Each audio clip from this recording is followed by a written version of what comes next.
lá, vamos dar uma olhada na matéria de análise combinatória.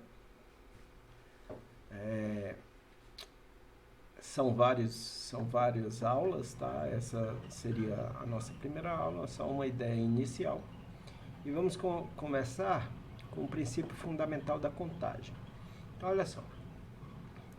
O princípio fundamental da contagem diz o seguinte, que se você tem X modos de tomar uma decisão qualquer, e depois de tomar essa decisão, há Y modos de tomar uma decisão 2, uma segunda decisão, então o número de modos de tomar sucessivamente as decisões D1 e D2 é X vezes Y. Muito simples isso aí, Mas assim, falando, às vezes parece muito complicado. Então vamos dar uma olhada aqui nesses 4 exemplos que a gente vai fazer. Olha só. Existem 5 homens e 5 mulheres.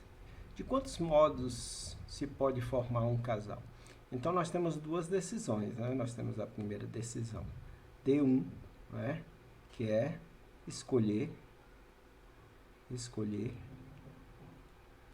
um homem. É isso? E existe uma decisão D2, que é escolher uma mulher. Então, olha só. Pela definição, para a gente formar os casais, aqui, então nós temos 5 maneiras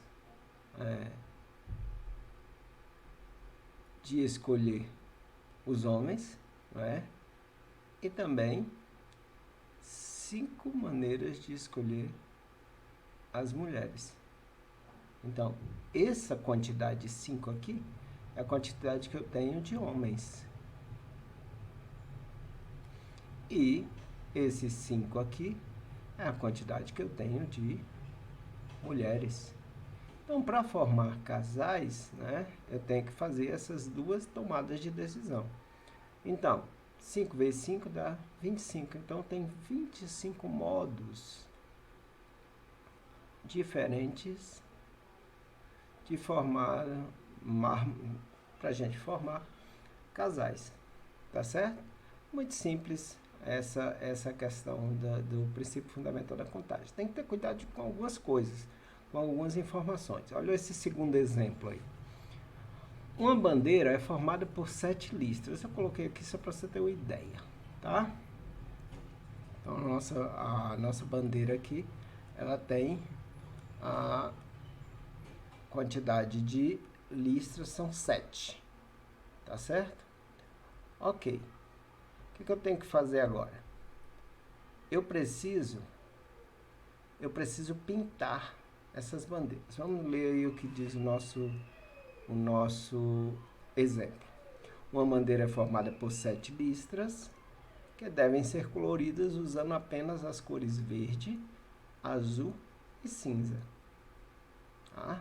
Se cada listra deve ser apenas de uma cor, ter apenas uma cor, e não se pode usar cores iguais em listras adjacentes, ou seja, listras que estão uma do lado da outra, então de quantos modos se pode colorir essa bandeira? Tá? Então, olha só. Se nós nós temos 3 cores. Vou colocar aqui as cores, Nós temos verde, azul e cinza. Verde, azul e cinza. Ok? Quando nós formos pintar essa primeira listra aqui, nós temos que atentar para o seguinte. Nós temos 3 opções para escolher. Então, como lemos lá na definição, nós temos na primeira opção 3 opções de escolha. Para pintar essa segunda listra aqui, tá? Eu não posso mais escolher a cor que eu escolhi aqui, na primeira, tá? Por quê? Porque não pode ter cores iguais adjacentes. Então, na realidade, eu só vou ter duas opções. A partir daí, da primeira listra aqui, a próxima, eu só vou tirar mais uma, que é essa que está vizinha. Então, eu vou pintar de novo com duas cores, duas opções. A próxima com duas cores, a próxima com duas cores, é isso? A próxima com duas cores e a próxima com duas cores. Ou seja, 1, 2, 3, 4, 5, 6. Então, 6 listras e a primeira, 7. Então, nós vamos ter que 3 vezes 2 elevado a 6. É isso? Então, vai ficar o quê? 3 vezes 2 elevado a 6 dá 64. Fazendo essa multiplicaçãozinha aqui simples, né? 3 vezes 4, 12. 3 vezes 6, 18. E 1, 19. 192 maneiras diferentes. Ok? Próximo exemplo. Olha só.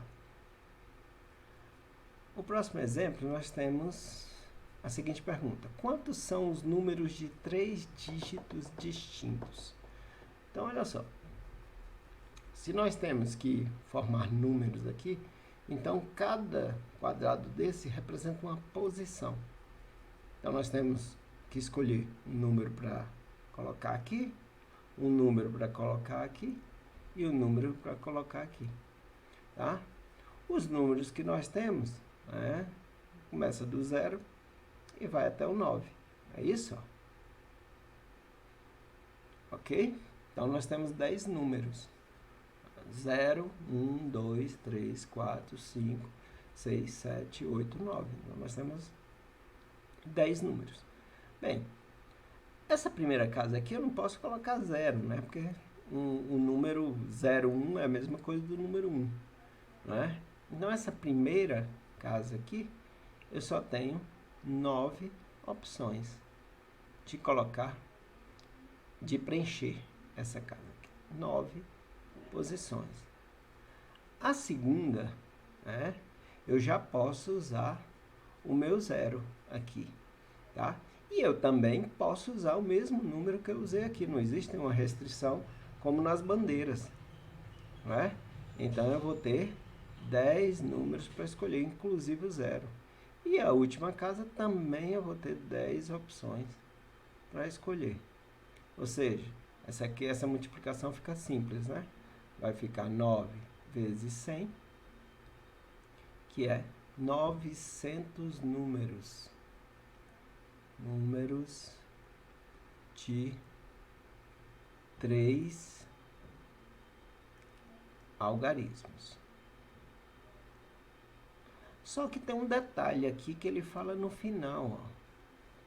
Os números são distintos. Esse aqui, ó, são números que têm números repetidos. Então, vamos pensar de novo, tá? Nós temos o primeiro espaço, o segundo e o terceiro. Isso. O primeiro espaço, tirando o 0, nós temos 9 números, como a gente já tinha comentado aqui. Agora, veja só. Aqui, antes, nós tínhamos 10, só que eu não posso usar o número que eu usei aqui. Só que aqui eu não usei o 0. E aqui eu já posso usar o 0. Então, excluindo esse único número que eu coloquei aqui, que eu não sei ainda quanto é, eu tenho o quê? 9 opções novamente. Já essa última agora, ó, eu não tenho 9 opções. Eu tenho o que eu usei, eu não posso usar o que eu usei aqui, não posso usar o que eu usei aqui, e agora eu posso usar o 0, só que excluindo esses dois números, eu tenho 8 opções para usar aqui. ou seja, quantidade de números distintos de 3 algarismos que a gente pode fazer seria esse produto aqui, ó. 9, vezes 9 vezes 8,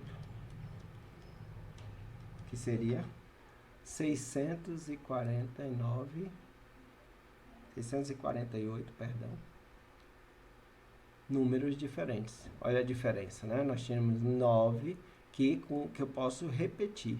Aqui não, né? Pelo fato de falar o que é distinto, então eu tenho só 648, diminui bastante. É isso? Vamos lá. O último exemplo é um exemplo mais prático, não é isso? Uma pessoa quer viajar de Recife a Porto Alegre, né? Vai de Recife até Porto Alegre. Eu fiz um pequeno diagrama aqui para você ver, tá? E ele diz que tem 5 roteiros diferentes aqui, nessa primeira viagem aqui de Recife a São Paulo, e de São Paulo para Porto Alegre tem 4 roteiros diferentes, tá certo? Então, de quantos modos eu posso fazer essa viagem? Eu tenho 5 opções diferentes para escolher no primeiro traslado aqui, e tenho 4 para o segundo traslado. Ou seja, eu tenho 20 maneiras diferentes de viajar. Então veja que não é algo muito simples nessa questão do princípio fundamental da contagem, tá certo? É só a gente tentar se existe alguma restrição, como foi no nosso terceiro exemplo, tá certo? E uma coisa importante é que a gente sempre deve se colocar, quando a gente lê uma questão, de que você está realizando essa atividade dada no exemplo. Isso já evita bastante, né, um possível erro que você possa cometer. Então, até o próximo vídeo, onde a gente vai discutir mais sobre assuntos relacionados ao cálculo de análise combinatória. Tá certo? Grande abraço.